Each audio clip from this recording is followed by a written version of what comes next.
Saya menyebutnya Ibu Lili yang berpengalaman merintis PT Huadi smelter di Bantaeng. Saya dapat bocoran kalau ada direktur baru lagi posisinya sebagai PHB apa namanya? HBIP Huadi Bantaeng Industrial Park. Direktur di situ. Ya, tepuk tangan dulu untuk beliau. Beliau ini blogger, temannya asli Tada, jadi teman tadi juga. Alumni sastra Inggris 91 Unhas, ya, jadi luar biasa beliau. Katanya pernah di sastra Prancis juga, ini. Ya. Mami Lili, silakan jelaskan bagaimana sejarahnya, bagaimana arkeologinya tambang, smelter di Bantaeng, sejarahnya. Karena ada juga Ustaz Kambi jelaskan bagaimana genealoginya, ini sejarah pembangunan industri smelter di sana. Mengapa ini menjadi problematik belakangan ini, dan dulunya ketika Pak Bupati misalnya Pak Nurdin Abdullah, tiba-tiba belakangan itu menjadi ramai lagi begitu ya, demo. Saya tadi browsing banyak sekali foto-foto demo di jalanan di Bantaeng. Bukan hanya Bantaeng Huadinya, tapi juga Kibanya ya di demo ya. Gitu ya. Tapi jelaskan dulu. 7 menit, silakan. Siap. Terima kasih Deng Nuntung, kakak Anda Deng Nuntung. Saya izin boleh? Iya, silakan. Iya, biar lebih rileks. Gitu. Izin. Iya. Karena saya mau kayak Deng Nuntung. Jangan baik-baik semua, nah. Terima kasih. Assalamualaikum warahmatullahi wabarakatuh. Saya bersyukur sekali bisa berada di tengah-tengah Bapak Ibu yang rata-rata semuanya rupanya senior saya dan ada adik-adik juga dari LSM, dari organisasi. Terima kasih udah hadir. Pertama-tama terima kasih Pak Direktur atas undangannya. Kemudian terima kasih Kak Den Nuntung yang sudah juga mereferensikan, kemudian Bapak Ibu narasumber yang ada, dan Bapak Ibu sekalian. Mungkin tidak berlama-lama karena kan sedikit waktu yang kita pakai untuk pemaparan, tetapi ya saya harapkan nanti diskusinya lebih berkembang. Jadi izin saya memperkenalkan diri, saya adalah bagian dari Huadi Bantaeng Industri Park. Next. Nah, ini yang penting sebenarnya Kabupaten Bantaeng, kita udah tahu semuanya bahwa kawasan industri Bantaeng itu sebenarnya sudah ditetapkan di tahun 2012. Jadi udah lama sekali ini kalau dibilang bahwa dia sebagai kawasan industri yang harusnya tumbuh. Ya, kita ini sebenarnya harusnya sudah elevate gitu. Tapi kalau lihat kondisinya masih begitu-begitu saja. Nah, kita harus cari tahu apa penyebabnya. Salah satunya itu adalah yang tadi Pak Kabit sampaikan, bahwa ada persyaratan di izin usaha kawasan industri itu yang mengharuskan pengelola kawasan industri itu memiliki lahan minimal 50 hektar sebagai kawasan. Nah, persoalannya yang di-assign untuk kawasan industri Bantaeng ini adalah Perseroda Bantaeng. Jadi Perseroda diberikan kewenangan, ada dengan aturan bahwa di-assign untuk mengelola kawasan industri. Tapi hingga kini kewajiban untuk izin usaha kawasan itu tidak terpenuhi. Jadi secara legalitas dalam artian izin yang harusnya dimiliki oleh pengelola kawasan itu tidak dimiliki oleh Perseroda. Nah, sebelum Perseroda ini ya dalam artian sudah di-assign, berarti kan sudah ada legal dalam artian oke, kamu saya kasih tugas ya, kamu yang akan kelola ya. Tetapi kan lanjutannya ada bahwa dia harus membuat izin. Nah, pada saat momen itu Perseroda udah mulai mengajak semua investor, ya. Nah, salah satunya adalah Huadi Group. Jadi kalau bahasanya dulu ini Huadi, PT Huadi Nikel Alloy Indonesia yang awalnya berdiri itu di 2019, dia itu datang dengan jaminan dari Perseroda bahwa Perseroda akan menjadi kawasan industri, pengelola kawasan industri. Akhirnya dibangunlah dengan kondisi yang masih abu-abu saat itu. Nah, kemudian tadi juga sempat disinggung apakah di Sulawesi Selatan ada PSN. yang terakhir ini justru September ada peraturan Permenko yang terbaru saya diberikan oleh teman di Kemeninvest juga. Ternyata di Sulawesi Selatan itu cuma satu kawasan industri yang masuk di PSN, yaitu kawasan industri Bantaeng. Boleh mungkin di search, sekarang sudah bisa. Saya baru diberikan itu, ya, baru diberikan beberapa hari yang lalu. Jadi masih masuk kawasan proyek strategis nasional. Next slide please. Oke, jadi sekedar memberikan gambaran kepada Bapak Ibu sekalian bahwa yang di-assign untuk Perseroda itu ada 3.050 hektar yang ditetapkan secara peraturan itu sebagai kawasan industri. Nah, di sini ada beberapa KKPR memang yang jadinya menjadi dasar ruang untuk berkegiatan. Nah, salah satunya adalah Huadi Group. Nah, Huadi Group ini yang abu-abu. Jadi selainnya itu adalah pemilik beberapa perusahaan, dan yang warna kuning itu adalah KKPR PT Basic.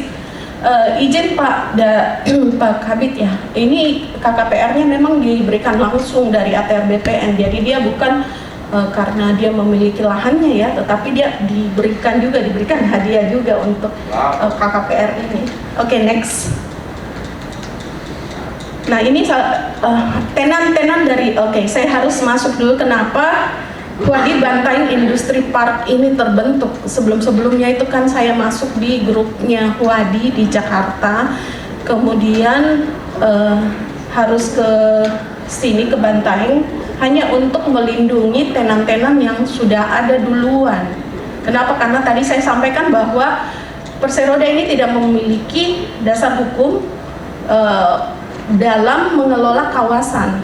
Akhirnya kami mengajukan waktu itu juga, kita tarik menarik dengan Pemda ya, karena kan Pemda juga berpikir tidak mau memberikan ruang untuk Huadi Group menjadi pengelola kawasan. Akhirnya kita bilang, sudah kita cuman kelola yang sebagian ini saja, toh tidak haram dalam satu kawasan itu dengan beberapa pengelola itu diperbolehkan. Makanya dari Kementerian Perindustrian, Perwilayahan itu memberikan ruang buat kita, kamu bisa jalan dengan kondisi bahwa memang betul-betul 3 tenan yang sudah ada ini bisa dikontrol, karena kalau tidak, nggak ada induk semangnya. Mereka bisa ya seleluasa itu, karena ada peraturan dari pusat, yang dimana itu agak susah untuk misalnya pemberian izin pusat, pengawasannya dari pusat, kita mau tunggu kapan ya. Jadi kita berharap bahwa memang lokal ini yang punya kepentingan untuk mengawasi, mengontrol kegiatan-kegiatan yang ada di daerahnya sendiri. Harapan kita seperti itu. Nah, akhirnya terbentuk Huadi Bantaeng Industri Park yang tenannya adalah Huadi Nickel Alloy, next Hang Seng, next Unity. Jadi ada 3 perusahaan yang kalau dipikir bahwa perusahaannya dulu ada, baru kawasannya. Nah, ini FGD ini sebenarnya harapan saya di sini bisa memberikan banyak catatan, di mana bisa memberikan rekomendasi ke teman-teman bagaimana pentingnya runutan itu dilakukan supaya kita tidak bermasalah gitu loh. Karena ini kan satu duluan gini, jadi tidak terurut dan tidak komprehensif jadinya. Nah, seperti tadi teman-teman juga sudah paham bahwa Huadi itu banyak sekali isunya. Kenapa? Karena ya mohon maaf saja kalau dengan kondisi seperti ini siapa yang mau mengawasi dan bagaimana penanganannya. Makanya kami berpikir bahwa kalau tenan Huadi, Unity, Hang Seng itu bisa kita cover dalam satu kawasan, ya insya Allah pengelola kawasan itu bisa bertanggung jawab untuk membina, mengawasi kegiatan-kegiatan industri yang ada di kawasan tersebut. Next. Ini fasilitas yang ada. Next. Oh iya, ini masukan juga untuk kawasan industri. Seperti tadi disampaikan bahwa beberapa poin penting untuk menjadikan satu kawasan menjadi kawasan industri. itu adalah fasilitas industri, energi, listrik, ya listrik dalam hal ini, air, ya kemudian area yang jelas. Karena ya terus terang tadi saya sampaikan yang 3.000 itu walaupun di-assign sebagai kawasan, tapi dia bukan clean and clear. Itu masih ada masyarakat yang tinggal di situ. Nah, sekarang itu yang mungkin jadi catatan dari teman-teman kalau ingin membangun satu kawasan, pastikan bahwa tidak ada perebutan ruang di dalamnya. Karena ruang itu yang utama. Kapan kita membangun sesuatu sementara yang sebelumnya itu belum clear, kita pastikan itu pasti ada konflik gitu. Nah, ya kita harapkan memang masih ada berapa lembar? Masih. Oke, next ini. Tadi kita berbicara bahwa industri itu harapannya memang memberikan pertumbuhan ekonomi. Dan itu harapan kita bersama bahwa ada kesejahteraan yang kita dapatkan. Tetapi apakah kesejahteraan itu mengena ke semua warga?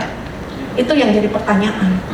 Jadi apakah peningkatan ekonomi Bantaeng dia sempat sampai 2 digit di tahun 2021 atau 22? Di situ Wadi membangun tambahan pabrik yang besar. Walaupun bukan itu sepenuhnya ya, tapi itu memberikan pengaruh signifikan. Bantaeng adalah 5 terbesar pertumbuhan ekonomi di Indonesia yang tidak memiliki tambang. Yang lain di 4-nya itu memiliki tambang. Nah, ya, cuman kan PR, tetap PR kalau memang ini bagus. Kenapa kenyataannya enggak? Nah, ini mungkin yang jadi harapan kita sama-sama bisa berpikir apa yang menjadi bottleneck dari kondisi-kondisi yang saat ini. Karena ya terus terang sekarang PT Huadi agak down ini, banyak PHK nih. 16 hari ditutup oleh warga. Iya. 16 hari. Nah, intinya kalau memang tidak mau mengundang industri, janganlah undang dari awal. Iya tahu. Kawasan dibuat itu sebenarnya tujuannya apa? Investasi kan? Iya. Tapi kalau investasi sendiri kita nggak jaga, untuk apa? Kita nggak butuh kok itu performa. Kita mau orang datang happy, dia memberikan manfaat kepada masyarakat. Itu tujuan kita. Next. Nah, ini beberapa kegiatan-kegiatan kita yang sebenarnya mungkin tidak kelihatan gara-gara banyak itu. Saya pikir cukup sekilas. Ya. Itu sudah sangat menggelitik itu, karena paling tidak untuk yang mau bangun hal serupa di provinsi kabupaten lain pasti was-was juga ya, jangan-jangan nanti tidak. Dengar itu Pak Asri ya. Terima kasih banyak. Ya. Terima kasih. Ya. Saya cukup mengikuti perkembangannya Bantaeng. Saya kira termasuk Bro Husbapadat juga. Saya kira sempat ikut juga nih membantu itu ya. Dengar-dengar Anda ikut juga.